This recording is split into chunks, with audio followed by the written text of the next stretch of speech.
Hey guys and gals, Dustin Furlow here. It's my great privilege and certainly a pleasure to be playing and showing you all this Grand Auditorium Greta model from Mark Hatcher. He's a fantastic luthier from Barre, Vermont, and I got to demo this guitar at the BIG Guitar Showcase in Texas, and here to show it to you all. I'm going to provide some really fine sound clips for you with my buddy Matt Thomas. This is just a really fantastic guitar. I mean, superlative fingerstyle instrument and also a flat picker and strummer, as you'll hear. Very lightweight and very responsive, definitely in the top of the top, you know, in terms of the caliber of this instrument.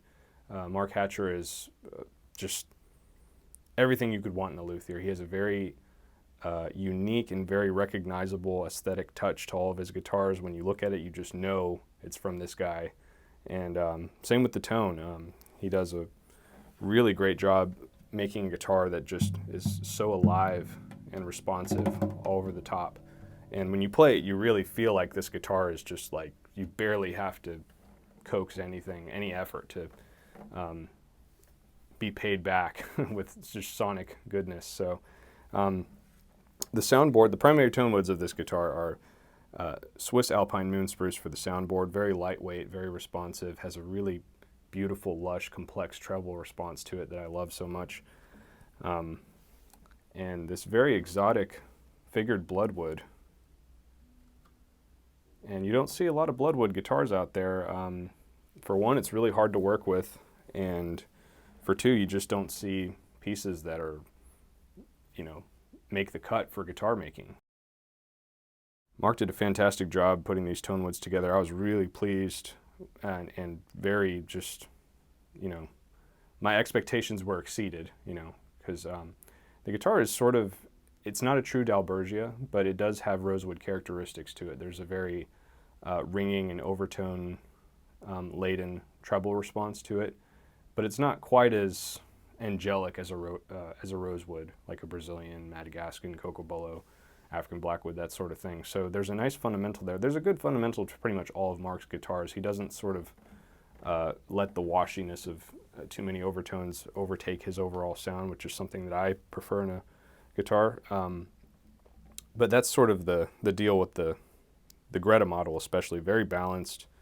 And with this particular one, it's just, you get that really nice subwoofer bass that you associate with Mark's builds. But then there's this mid-range clarity that I think you'll hear really clearly in the sound recordings that's almost reminiscent of like a classical, that I love that so much, because with really complex chords, I can hear those D and G strings speak really clearly, and that for chordal voicings, which are sort of the secondary but still very important part of playing fingerstyle guitar or any sort of solo arrangements, be it jazz, blues, whatever, you do want to hear those middle voicings to let those melody notes have just this extra bit of reinforcement to what's going on to the music, if you're playing solo guitar, or if you're just, you know, being an accompanist or a songwriter that wants those really complex chords to ring out. And I could see myself playing this like as a songwriter, or doing a nice dadgad tune, you know, some Celtic music.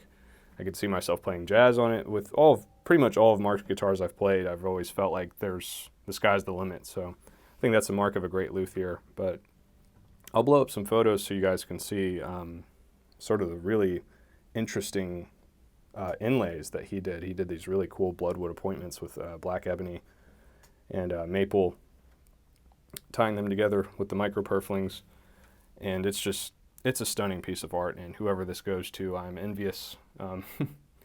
So I hope you enjoy the sound clips, and thanks for listening. My name is Dustin Furlow. I'll catch you next time. Thanks.